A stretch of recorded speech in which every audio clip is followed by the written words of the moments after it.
নমস্কার বন্ধুরা, trade with Biswajit চ্যানেলে তোমাদের আবার স্বাগতম।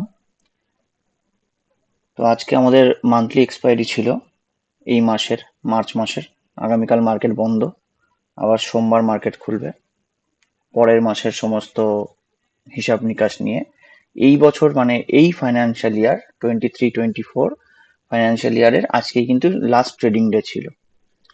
তো আজকে যারা মার্কেটে ছিলে তারা জানো মার্কেট কি পরিমাণ আজকে ভোলাটাইল ছিল। ভোলাটাইল বলা উচিত নয় অ্যাকচুয়ালি। ভোলাটাইল ভোলাটিলিটিটা শুরু হয়েছে ঠিক দুপুর 2টোর পর থেকে, 2:30-এর পর থেকে, এই যে 2:45 থেকে, ঠিক আছে। তার আগে কিন্তু টানা সকাল থেকে পুরো পর্যন্ত কিন্তু একদম মার্কেট খুব সুন্দরভাবে কিন্তু আমাদেরকে মুভমেন্ট দিয়েছিল, ঠিক আছে। তো আমি এর আগে একটা ভিডিও বানিয়েছিলাম, দেখতে পাচ্ছি যে ট্রেডিং চ্যালেঞ্জের 19th day US Fed rate cut, Nifty সত্যি সাপোর্ট থেকে কি ঘুরে দাঁড়ালো। তো মার্কেটে আসতে চলেছে বড় ধামাকা। আমি কিন্তু এটা বলেছিলাম 6 দিন আগে, মানে গত সপ্তাহে যখন আমি ভিডিও বানিয়েছি সে সময় বলেছিলাম। তো এক সপ্তাহে নিফটি দেখো কোথা থেকে এসছে, মানে কোথা থেকে কোথায় গেল শেষ পর্যন্ত। এই ভিডিওটা ছিল আমার ঠিক আজ থেকে 6 দিন আগে। তো মানে হচ্ছে 22 তারিখ, 22 তারিখে মার্কেট কোথায় ছিল দেখা যাক। এই যে এটা হলো 24 তারিখ, এটা 22 তারিখ, এই যে শুক্রবার দিনকে, ঠিক আছে। তো মার্কেট কিন্তু এটা হলো শুক্রবার, এখান থেকে প্রায় এই অবধি ধরো প্রায় 3% কিন্তু মার্কেট পজিটিভ হয়েছিল। হুম, আমি এটা আগেই বলে দিয়েছিলাম যে এটা হতে পারে, কারণ ইউএস ফেড রেট কাট করেছে এবং সেই অনুযায়ী কিন্তু আমাদের মার্কেট মুভমেন্ট শুরু করেছে। তো এটা হলো উইকলি চার্ট, ঠিক আছে। তো আগামী দিনের জন্য আমরা একটু ডিসকাশন করব যে কি হতে চলেছে বা কি হতে পারে। আচ্ছা, একবার আমরা মান্থলি চার্টটা একবার দেখি, মান্থলি চার্টে নিফটির কি পরিস্থিতি। তো দেখো আমার এই মুহূর্তে যা মার্কেটে যা পরিস্থিতি রয়েছে, মানে এটা হলো মান্থলি চার্ট, ঠিক আছে। নিফটি এটা হলো মান্থলি চার্ট, দেখতে পাচ্ছ। এই মাসেও একটা, আগের মাসে ডজি করে এই মাসেও কিন্তু এই মোটামুটি একটা পজিশনে এসে নিফটি কিন্তু দাঁড়িয়েছে। তো উইকলি চার্টে আমরা দেখতে পাচ্ছি খুব ভালো করে যে আগের উইক, তার আগের উইকে যে কারেকশনটা দিয়েছিল, এটা এই 2 উইকে কিন্তু সেই কারেকশনটা কিন্তু হোল্ড করতে পারলো না। আজকেও কিন্তু সেই একই লেভেল থেকে নিফটি কিন্তু নিচের দিকে নেমেছে এবং এসে এই এরকম একটা পজিশনে কিন্তু বন্ধ দিয়েছে, ঠিক আছে। এবার আগামীকাল বা মানে নেক্সট মান্থ মানে এপ্রিলে কি হতে পারে, এপ্রিলে কি হতে পারে, এইটা নিয়ে আজকে ভিডিওটা থাকবে এবং আজকে আমার যা ট্রেড করেছি সেটাও আমি এই ভিডিওতে ডিসকাস করব। তো দেখো মার্কেটে কিন্তু একটা, এখন দেখো যেহেতু সামনে ভোট, ঠিক আছে, ইলেকশন রয়েছে, তাই না, আমরা সবাই জানি 2024-এ ইলেকশনটা রয়েছে এবং এই মাসে কিন্তু মানে এই উইকটাই ছিল একটা অনেকটা প্রফিট বুকিং এর উইক ছিল, কারণ আমরা সবাই জানি যে 31 মার্চের পর থেকে 31 মার্চ পর্যন্ত অ্যাকচুয়ালি আমাদের কিন্তু একটা ফাইন্যান্সিয়াল ইয়ার কিন্তু শেষ হয় এবং এই সময় কি করে বড় বড় ফান্ড হাউসরা কি করে, তাদের যে প্রফিটটা আছে সেই প্রফিটটা কিন্তু এনক্যাশ করে নেয় এবং সেই জন্যই কিন্তু মার্কেটে আমরা একটা কারেকশন ফেজ দেখি, যেটা আমরা এই লাস্ট এই কদিনে দেখেছিলাম। একটা একটা ছোটখাটো হলো একটা ভালো কারেকশন ফেজ কিন্তু আমরা দেখেছি, এখানেও দেখেছিলাম, আবার উঠেছিল, আবার দিয়েছে, আবার দেখেছিলাম। তো এই মুহূর্তে দাঁড়িয়ে মার্কেটে কিন্তু মোটামুটি যতটা প্রফিট বুকিং করার বা লং টার্ম যাদের ফান্ড ছিল তারা কিন্তু অলরেডি সেটা প্রফিট বুক করে বেরিয়ে গেছে, ঠিক আছে। এইবার যা নতুন ইনভেস্টমেন্ট হবে সেটা কিন্তু মার্কেটকে উপরে নিয়ে যেতে পারে, কিন্তু এখানে একটা কিন্তু আছে। মার্কেট কি সত্যি উপরে যাবে? দেখো, সবার আগে আমাদের মনে রাখতে হবে এই বছরটা আমাদের শুধুমাত্র ইন্ডিয়াতে ইলেকশন নয়, নট অনলি ইন্ডিয়া, ঠিক আছে। এটা এই বছর কিন্তু ইউএসএও তো কিন্তু ইলেকশন আছে। তো দেখো রেজাল্ট আমরা প্রেডিক্ট করে ফেলেছি যে এটা হবে এটা হবে, ঠিক আছে। তো কেউ কিন্তু এখনো বলতে পারে না যে কি হতে চলেছে, ঠিক আছে। তো এইটার জন্য সব থেকে বেস্ট যেটা কি, আমরা এই মুহূর্তে একটু হোল্ড করব মানে এই যতদিন না মার্কেট এই 22,500-র ওপরে যাচ্ছে ততদিন আমরা কিন্তু বেশি একটা ইনভেস্টমেন্টে যাব না, ঠিক আছে। হ্যাঁ, আমরা করতে পারি এসআইপি, করতে পারি এই মুহূর্তে ছোট ছোট করে এসআইপি করতে পারি। এইটা নিয়ে আমি একটা ভিডিও খুব তাড়াতাড়ি একটা ইউটিউব লাইভ করব, যেটা আমি আমার গ্রুপে অলরেডি দিয়েছি। তোমরা প্লিজ জানিও যে তোমরা আগামীকাল আমি যেটা প্ল্যান করেছি তোমরা জয়েন করতে পারবে কিনা, তাহলে আমি আগামীকালকেই এটা করব, ভিডিওটা বানাবো যে কয়জন পারবে জয়েন করো, মিনিমাম 10 জন হলে আমি ভিডিওটা কালকে আমি লাইভ টেলিকাস্টটা করব বিকালবেলার দিকে, যাতে তোমাদের সুবিধা হয়। এবং অনেকেই আমাকে বলেছো যে ইনভেস্টমেন্ট নিয়ে বা কোন স্টকে ইনভেস্ট করলে বা কোন মিউচুয়াল ফান্ডে ইনভেস্ট করলে এই মুহূর্তে বেটার হয়, তো সেগুলো নিয়ে আমি একটু কিন্তু ডিসকাস করব তোমাদের সাথে, ঠিক আছে? তো তোমরা কিন্তু অবশ্যই ভোটটা করো গ্রুপে যেটা দেওয়া আছে, এবং আমি কিন্তু সেই বিষয়ে ডিসকাস করে নেবো। তো চলো আজকের ব্যাপারটা নিয়ে ডিসকাস করি, আজকে মার্কেটে কি হলো অ্যাকচুয়ালি দেখা যাক। দেখতে পাচ্ছ এটা হচ্ছে 15 মিনিটের চার্ট, ঠিক আছে? সকালবেলা কিন্তু মার্কেট একটা গ্যাপ ডাউন ওপেন হয়, ঠিক আছে? আগের দিন এখানে ক্লোজিং দিয়েছিল, একটা গ্যাপ ডাউন ওপেন হয়, এবং ও কিন্তু সেই গ্যাপটা কিন্তু মানে ধরে রাখে, এবং কিন্তু টানা একদম মার্কেট 500-র কাছাকাছি নিয়ে যায়, 510-এ নিয়ে যায় কিন্তু ও, তারপরে কিন্তু ফলটা দেয়, ঠিক আছে? এই যে ফেসটা, এই যে ফেসটুকুনি দেখতে পাচ্ছ, আজকে কিন্তু এই জায়গাটায় কিন্তু আমি প্রফিটটা করেছি।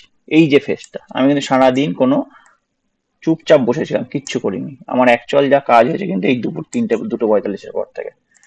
আমি একটা 14 টাকা দিয়ে একটা পুট বাই করেছিলাম, 22,500 পুট, যে পুটটা আমি বিক্রি করি 200 টাকাতে, ঠিক আছে? অন অ্যান এভারেজ 200 টাকাতে আমি এটা বিক্রি করি। আমি দেখাচ্ছি তোমাদেরকে সেই ডিটেলস গুলো। তো দেখো, যখন মার্কেট উপরে যাচ্ছিল আমি কিছু করিনি, আমি এখান থেকে কিন্তু মার্কেটের ওয়েট করছিলাম যে মার্কেটের এই ফলটা কখনো আসবে। অ্যাকচুয়ালি মার্কেট এত অব্দি যাওয়া উচিত কথা ছিল না, কারণ এই যে রেজিস্ট্যান্সটা ছিল 22,300-র কাছে, এই রেজিস্ট্যান্সটা কিন্তু অনেক বড় রেজিস্ট্যান্স ছিল। শুধুমাত্র রিটেলারদেরকে ফাঁসানোর জন্য এই মুভটা দেওয়া হয়েছিল, আর কিচ্ছু না। এবারে অনেকে দেখো এই যে গ্রিন ক্যান্ডেলটা দেখতে পাচ্ছ, এখানে তো নিশ্চয়ই কেউ না কেউ বাই করেছে, তবে তো এটা গ্রিন, এই ক্যান্ডেলটা গ্রিন হয়েছে, তাই না? এবার যারা এখানে বাই করেছে তারা দেখছে সারাদিন তো মার্কেট ওপরে গেছে, এবার 500-র ওপরেও যাচ্ছে, আর এই সময় প্রচুর পরিমাণ 500-তে প্রচুর পরিমাণ কল রাইটার বসেছিল, ওই জন্য মার্কেটকে 500-র ওপরে নিয়ে চলে গেল, ঠিক আছে? যখনই এবার কি এরা কল রাইটার ফাঁসবে বলেছে, যখন এরা পজিশন ক্লোজ আপ করবে তখনই সঙ্গে সঙ্গে মার্কেটকে নিচে নামিয়ে দিবে। প্রফিট বুকিং হয়েছে এবং সেই জন্য মার্কেট নিচে নামিয়ে দিচ্ছে। তো চলো আজকে আমার ট্রেডটা দেখে নিই, আজকে ট্রেডটা কি করলাম। দেখো আজকে কিন্তু আমি 16,000 মতন প্রফিট করেছি। তোমাদের হয়তো মনে আছে আমি এর আগে একটা আমার যে ভিডিওগুলো ছিল সেখানে আমি দেখাচ্ছিলাম যে আমার ওই নিফটির একটা 29শে মার্চ আমি বন্ধ কাটবো এরকম একটা দিয়েছিলাম, মনে আছে? তো আমি কিন্তু সেটা অলরেডি প্রফিট বুক করে কিছুদিন আগে বেরিয়ে গেছি। আমি তোমাদের দেখাই জিনিসটা।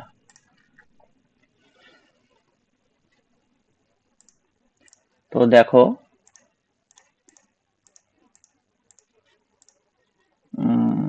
1লা মার্চ থেকে 28শে মার্চ, চলো তোমাদের দেখাচ্ছি আমি। নিফটি ফিউচার ছিল ওটা, 1 মিনিট।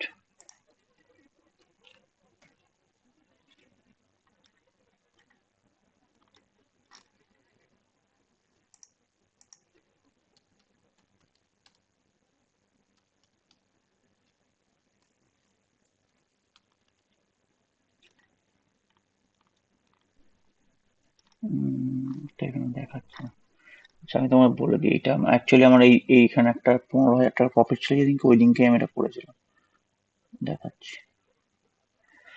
এটা হচ্ছে 4-5, এই দিনকে সম্ভবত 19 তারিখ, হ্যাঁ এই দিনকেই হবে। উম, এই দিনকেই হবে, এই দিনকে আমি এই নিফটি 24শে মার্চ ফিউচার, ঠিক আছে? দেখতে পাচ্ছ এটা রিয়ালাইজ 18,000 টাকা, আমি কিন্তু 18,000 টাকা প্রফিট এটা ক্লোজ করেছিলাম 24শে মার্চ। নিফটি 24 মার্চ ফিউচারে যেটা ছিল, ঠিক আছে? টোটাল কিন্তু আমি এটা 18,000 টাকায় প্রফিটে ক্লোজ করেছিলাম এই এটা আমার এই মাসের প্রফিটের একটা দেখতে পাচ্ছ, ঠিক আছে? তো এখানে টোটাল অল ওভার 40,000 মতন আমার এই অ্যাকাউন্টে প্রফিট এসছে এই একটা মাসে, দেখতে পাচ্ছ 1/3/2024 থেকে 28/3/2024, ঠিক আছে? তার মধ্যে এটা আজকেরটা দেয়া নেই, আজকেরটা বাদ দিয়ে, তাও এটাও দেখিয়ে দিই তোমাদের, 27 তারিখ পর্যন্ত দেখিয়ে দিচ্ছি। এবারে 40,000-ই কিন্তু আছে, ঠিক আছে? তো এরপরে আরো আজকে যে প্রফিটটা আছে সেটা অ্যাড হবে, প্রায় 16,000 মতন। তো টোটাল আমার এই মাসে 57,000 মতন কিন্তু প্রফিট এসছে, এবং এটা কিন্তু 1 লাখ টাকার একটা আমার অ্যাকাউন্ট, এর বেশি কিন্তু আমি এখানে রাখি না। 1 লাখ টাকা, 1 লাখ, 1 লাখ টাকার অ্যাকাউন্টে কিন্তু আমার এই প্রফিটটা এই মাসে জেনারেট হয়েছে। তো এটা পরের ব্যাপার। আমি যেটা নিয়ে ডিসকাস করছিলাম আজকের ব্যাপারটা নিয়ে, দেখো এই যে দেখতে পাচ্ছ 22,500 পি, এটা দেখো আমি তোমাদের দেখাই আমি কত টাকায় কিনেছিলাম, অর্ডার বুকে গেলে দেখাতে পারবো। দেখো, এ দেখো 22,500 পি, 1 মিনিট, এই যে, এ দেখো এখান থেকে দেখো, এই যে 22,500 পি, দেখো 22,500 পি, 25 টাকায় কিনেছি, 18 টাকায় কিনেছি, 16 টাকায় কিনেছি, ঠিক আছে।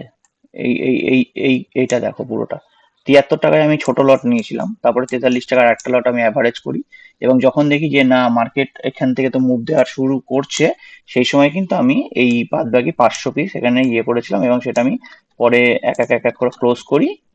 দেখতে পাচ্ছ এখানটায় এই যে সেলগুলো, এই যে সেলগুলো, ঠিক আছে, এই সেলগুলোতে আমি কিন্তু পুরো লটটা ক্লোজ করি। এই 188 টাকাতেও আমি লাস্ট, সরি, 76 টাকাতে আমি লাস্ট ক্লোজ করেছিলাম এটা। তো এই ম্যাক্সিমাম প্রফিট আমার এখানেই জেনারেট হয়েছিল আজকে। আহ, দেখতেই পাচ্ছ এই 22,500 তো আমার 11,000 টাকা প্রফিট হয়েছে। এপ্রিল ফিউচারও আমি ট্রেড করেছিলাম আজকে, সেখানেও প্রায় 2,000 টাকা। টোটাল অল ওভার মিলিয়ে আমার এই টাকাটা প্রফিট এসেছে আজকে। তো দেখো এটা কিন্তু আমার একদিনে হয়নি, এটা 3 বছর 4 বছর মার্কেটে থেকে মার্কেটকে জেনে বুঝে তারপরে কিন্তু এই জিনিসটা এসছে। তো তোমরা কেউ প্লিজ এটা দেখে কেউ, এটা আমি কিন্তু মোটিভেশন পারপাস বলছি, কোনো বাই সেল হোল্ড রেকমেন্ডেশন নয়, বা এখানে কোনো মানে ওই রকম কিছু নেই যে আমার হচ্ছে বলে তোমরাও করো, এরকম কোনো ম্যাটার নেই, ঠিক আছে। ইনফ্লুয়েন্সের কোনো ম্যাটার নেই, এটা জাস্ট মোটিভেশন পারপাস। মার্কেটকে যদি তুমি সময় দাও, মার্কেটও তোমাকে অনেক প্রফিট বানিয়ে দেবে, সেটা তোমাকে দেখতে হবে। শুধু মার্কেটকে একটু সময় দিতে হবে, সময় দিলে কিন্তু মার্কেট তোমাকে উম, মানে তোমার খরচা চালিয়ে দিতে পারবে। মার্কেট এতটাই স্ট্রং আমাদের ইন্ডিয়ান স্টক মার্কেট এই মুহূর্তে আছে। আচ্ছা, তো এটা ছিল আমার নিফটি নিয়ে কথা, আজকের ডেট নিয়ে। দেখো আমি কিছু এই মুহূর্তে আমি কিছু পোর্টফোলিওতে আমার কয়েকটা স্টক আছে, যেগুলো আমি সুইং ট্রেডের জন্য নিয়েছি, এবং সেটা প্রায় 2 লাখ টাকার কাছাকাছি। আহ, দেখিয়ে দিই, আমি একবার রিফ্রেশ করে দিচ্ছি তোমাদের জন্য। দেখো এটা আমার পোর্টফোলিও আছে। আহ, বেশি নেই, 4টে মাত্র স্টক রেখেছি আমি। সেখানে দেখতে পাচ্ছ, এটা আমি বলেওছিলাম তোমাদেরকে, সিডিএসএল, হিন্দুস্তান অ্যারোনটিক্স মানে হ্যাল, ঠিক আছে, হিন্দুস্তান ইউনিলিভার আর টাটা মোটরস। এটা আমি আমার গ্রুপেও বলেছিলাম যে এই 4টে স্টক কিন্তু এই মুহূর্তে ভালো আছে, তোমরা পজিশন নিতে পারো। তো দেখতে পাচ্ছ আমি টাটা মোটরসে আমার প্রায় 4% রিটার্ন আসছে, হিন্দুস্তান ইউনিলিভারে প্রায় 1%-এর কাছাকাছি, হ্যালে 7%-এর ওপরে প্রফিট, এবং সিডিএসএল এ প্রায় 0.50% প্রফিট। এটা আরো বেশি ছিল, এটা আজকে সকালবেলা 1724 টাকাতেও গেছিল। তো কেন নিলাম এইটাও কারণ আছে যে আমি এই স্টকগুলোতে কেন নিলাম। দেখো প্রথম কথা, সিডিএসএল একটা দারুণ স্টক, এই স্টকে একটা ব্লক ডিল হয়েছে বলে এটার হঠাৎ করে নিচে এসছে। আমি তোমাদেরকে এটার চার্টটা দেখাই। এর একটা ব্লক ডিল অ্যানাউন্স হয়েছে, মানে একটা কোম্পানি আছে যারা এদের স্টেকটা উইথড্র করে নিচ্ছে সিডিএসএল থেকে। তো সেই জন্য যেহেতু ওরা স্টক উইথড্র করেছে, সেই জন্য কিন্তু একটু নিচে এসেছিল। দেখো ডেইলি চার্ট আমি দেখাই, ঠিক আছে, এটা হলো ডেইলি চার্ট, ঠিক আছে। তো এটা কিন্তু এখন দেখো সাইড ওয়েজ আছে। আমি গ্রুপেও লিখেছিলাম যে 1700 থেকে 1900 টাকার, 2,000 টাকার মধ্যে এর ভেতরে যতদিন থাকছে ততদিন এটাকে কিন্তু ট্রেড করা যেতে পারে, লং টার্মের জন্য নেওয়া যেতে পারে। তো এই জায়গাটা কিন্তু এখন কনসলিডেট হচ্ছে, ঠিক আছে, এই জায়গাটা কনসলিডেট হচ্ছে। যেদিন কেউ 2,000 টাকার উপরে চলে যাবে, সেদিনকে এটা ধরা কিন্তু মুশকিল হয়ে যাবে সিডিএসএল কে। আমি এইখানে বাই করেছি, ঠিক আছে, এই যে এই ক্যান্ডেলে বাই করা আমার। আস্তে আস্তে উপরে যাবে, দেখা যাক এটা কি হয়, এটা নিয়ে আমি তো তোমাদের আপডেট দেবই পরে। সিডিএসএল কে এই জন্যই বাই করা, সিডিএসএল একটা ভালো স্টক, আমরা যে শেয়ার কেনা বেচা করি তার পুরোটাই সিডিএসএল এর কাছেই থাকে। সিডিএসএল এবং এনএসডিএল, যেটা প্রোটিন ই গভর্নমেন্ট নামে মার্কেটে এই মুহূর্তে আছে। তো এই কারণে আমার সিডিএসএল এ পজিশনটা নেওয়া। আমি আমার ম্যাক্সিমাম পজিশনটা ক্যারি করছি অ্যাকচুয়ালি হিন্দুস্তান ইউনিলিভারে, ঠিক আছে। প্রায় দেখতে পাচ্ছ এখানে 77,000 টাকার মতো পজিশন আছে Hindustan Unilever, sorry Hindustan Aeronautics, HAL, যেটা কেন করেছি সেটাও বলে দিচ্ছি। দেখো হ্যাল কিন্তু একটা সাপোর্টে ছিল, আমি যখন বাই করি হ্যাল একটা সাপোর্টে এসেছিল, সেই জন্য আমি বাইটা করেছিলাম, ঠিক আছে। দেখতে পাচ্ছ এই যে এই তীর চিহ্নটা দেখতে পাচ্ছ, এই দেখো 3,091 টাকায় 25 পিস আমি বাই করেছিলাম। কেন নিয়েছিলাম, দেখো আগেরবার এখান থেকে সাপোর্ট নিয়ে উঠেছিল, আবার এখানে সাপোর্ট নিয়ে উঠেছিল, তাহলে এইটা একটা সাপোর্ট লেভেল, এই জোনটা। ওই জন্য আমি এখানে যখন আবার আসে তখন কিন্তু আমি এখানে সাপোর্ট নিয়ে উঠে, এবং দেখতে পাচ্ছ ভালো একটা প্রফিট, প্রায় 7% মতন প্রফিট কিন্তু আমি এই মুহূর্তে এনজয় করছি। আমার 3400 টাকা পর্যন্ত টার্গেট আছে, যদি 3400 টাকার উপরে যখন যাবে এবং সেই সময় যদি আর ভলিউমটা বেশি থাকে, ঠিক আছে, তাহলে কিন্তু আমি এটাকে এখন তখনও হোল্ড করব। এবং এটা আমার যতদূর আমার চিন্তাধারা এবং আমার এক্সপিরিয়েন্স যেটা বলছে, এ কিন্তু এটাকেও ব্রেক করে দেবে, মানে প্রায় 3600-3700 টাকার মতো কাছাকাছি কিন্তু যেতে পারে হেলটা। তো সেই জন্যই আমার নেওয়া ছিল হেলটা, আর কিছুই নয়। দেখতে পাচ্ছ উইকলি চার্টও একটা সুন্দর ব্রেকআউট, এবং এটা কিন্তু আগামী সপ্তাহে যদি 3400 টাকার উপরে যায়, এটা বিরাট বড় একটা ব্রেকআউট কিন্তু দিতে চলেছে, ঠিক আছে। আমি এটা ভলিউমটাও দেখিয়ে দিচ্ছি এই সপ্তাহে কত ভলিউম এসছে। উম, এক মিনিট, দেখো, দেখো ভলিউমটা দেখো, এই সপ্তাহে কিন্তু ভালো ভলিউম এসছে, ঠিক আছে। এই যে ভলিউমটা, ঠিক আছে, খুব ভালো ভলিউম এসছে এটাতে। তো নেক্সট উইকে যদি যদি ব্রেকআউট দেয়, আমি এই পর্যন্ত ওয়েট করবো এবং কিছুটা সময় হোল্ড করবো। যদি এটাকে ব্রেকআউট দিয়ে দেয়, তাহলে কিন্তু 3600-3700 টাকাতেও চলে যাবে হ্যাল। আমার সেই জন্য নেওয়া ছিল হ্যালটা। আর হিন্দুস্তান ইউনিলিভার যেটা আছে, এটা মানে অ্যাকচুয়ালি স্টকটা ডাউন ট্রেন্ডে ছিল, কিন্তু এখন সাপোর্টের কাছে রয়েছে। সাপোর্ট মানে প্রায় 200 ডেজ মুভিং অ্যাভারেজের কাছে সাপোর্ট দেখতে পাচ্ছ। এ দেখো এখান থেকে লাস্ট টাইম উঠেছিল, এটা উইকলি চার্ট কিন্তু, হ্যাঁ এটা কিন্তু উইকলি চার্ট। এইখান থেকে সাপোর্ট নেওয়া যেত, এই হিসাবে এখানে একটা, সরি, এই হিসাবে এখানে একটা সাপোর্ট আছে। তো ওই জন্য আমি কিন্তু এখানে বাই করি, দেখতে পাচ্ছ এখানে বাই করেছি, এবং এটা সামান্য প্রফিট আছে। কিন্তু যেহেতু স্টকটা এই মুহূর্তে মানে এটা তো actually FMCG stock, Hindustan Unilever, মানে আমরা কোলগেটের যে সমস্ত আহ, জিনিস, কোলগেট পেস্ট হ্যানা ত্যানা অনেক কিছু, তেল, তো এর এর এই যে এই ইয়েটা হেলা, HUL যেটাকে বলে, তো ওই এই স্টকের পরে আমি ওই জন্য এটাকে বাই করেছি, এবং আমি ওয়েট করছি দেখি এটা কোথায় যায়। যেহেতু এখান থেকে একটা উইকলি চার্ট, এখান থেকে একটা মুভমেন্ট দেখাচ্ছে হালকা করে, এটা আরো ডেইলি চার্টে গেলে ভালো পরিষ্কার বোঝা যাবে। ডেইলি চার্টে দেখো এটা সুন্দর একটা বেস তৈরি করছে, কিন্তু এটা দেখতে পাচ্ছ, এই দেখো সুন্দর একটা বেস তৈরি করছে, দেখো। তো বেস তৈরি করে কিন্তু ব্রেকআউটের জন্য এগোচ্ছে। তো দেখা যাক কি হয়, এটা আমি বলতে পারছি না এখন কি হবে, কিন্তু যদি 2200-2300 টাকার কাছাকাছি যদি ট্রেড করতে শুরু করে, তাহলে কিন্তু আমরা একটা উপরে মুভমেন্ট দেখতে পারি। আমি সেই জন্যই বাই করেছিলাম। দেখো স্টক সবসময় সাপোর্টে বাই করা ভালো, ঠিক আছে? কখনো ব্রেকআউট দিয়েছে সেই সময় বাই করে কোনো লাভ হয় না। দেখো তুমি প্রত্যেকবার দেখতে পাচ্ছ, এই যখনই সাপোর্টে একটুখানি হোল্ড করছে, কিন্তু পরে একটা বড় মুভমেন্ট দিচ্ছে, তারপর আবার নামছে। নিশ্চয়ই এখানে কোনো ব্যাড নিউজ এসেছিল, সেই জন্য আবার নেমেছে। কিন্তু দেখো যতবার সাপোর্টে গেছে, দেখো এই জায়গাটা সাপোর্ট ছিল, ঠিক আছে? এবার যখন এই সাপোর্টটা যখন ও ভেঙে গেল, তখন কিন্তু দেখো স্টকটা কিন্তু নিচের দিকে ডাউন ট্রেন্ড চলে এসেছে। আবার যখন এই সাপোর্টে, ধরো এই যে এখানে একটা রেজিস্ট্যান্স আছে, যখন আবার এই রেজিস্ট্যান্সটা ভাঙবে, তখন দেখবে এটা আরো উপরে যাচ্ছে। তো এগুলো টেকনিক্যাল ব্যাপার স্যাপার থাকে, সেগুলো আমি কালকে, তোমরা যদি জয়েন করো ইউটিউব লাইভে, আমি নিশ্চয়ই সেগুলোর ব্যাপারে ডিসকাস করবো। তোমাদের প্রশ্নগুলো অবশ্যই জানিও আমাকে লাইভ চলাকালীন, যদি কেউ জয়েন করে থাকো সেই সময়, বা এই ভিডিওর নিচে কমেন্ট করো আর কি কি ধরনের ভিডিও তোমরা চাইছো, আমি নিশ্চয়ই সেই ধরনের ভিডিওগুলো তোমাদেরকে দেবো, ঠিক আছে? তো আমার ট্রেডিং চ্যালেঞ্জ প্রায় মানে এই মাসের প্রথম দিকে নেওয়া, এবং আজকে প্রায় 30 দিন হতে চললো। তো এই মাসে আমি কিন্তু দেখিয়ে দিলাম আমার এই মাসের প্রফিটটা কত। আমি আজকের ওই ট্রেডিং চ্যালেঞ্জটা সম্ভবত আজকে ক্লোজ করব, যেহেতু প্রায় 30 দিনের কাছাকাছি হয়ে গেছে। আহ, আগামী মাসে তো আবার ট্রেড করবো, সেগুলো আমি তোমাদেরকে দেখাবো, ঠিক আছে? তো আজকের জন্য এইটুকুনি বন্ধুরা। তোমরা চ্যানেলটাকে সাবস্ক্রাইব করে দিও যারা নতুন আছো চ্যানেলে। ভিডিওটা ভালো লাগলে অবশ্যই লাইক করো। যদি আগামীকাল লাইভে জয়েন করতে চাও, কমেন্টে লিখে দিও, আমি তোমাদেরকে লিংক দিয়ে দেবো সেখানে কমেন্টে, লাইভের লিংকটা। ঠিক আছে? তো আর যদি কিছু বলার থাকে অবশ্যই কমেন্টে জানিও আমাকে। আজকের জন্য ভিডিওটা এইটুকুনি, ঠিক আছে? ভালো থেকো তোমরা সবাই। জয় হিন্দ, বন্দে মাতরম।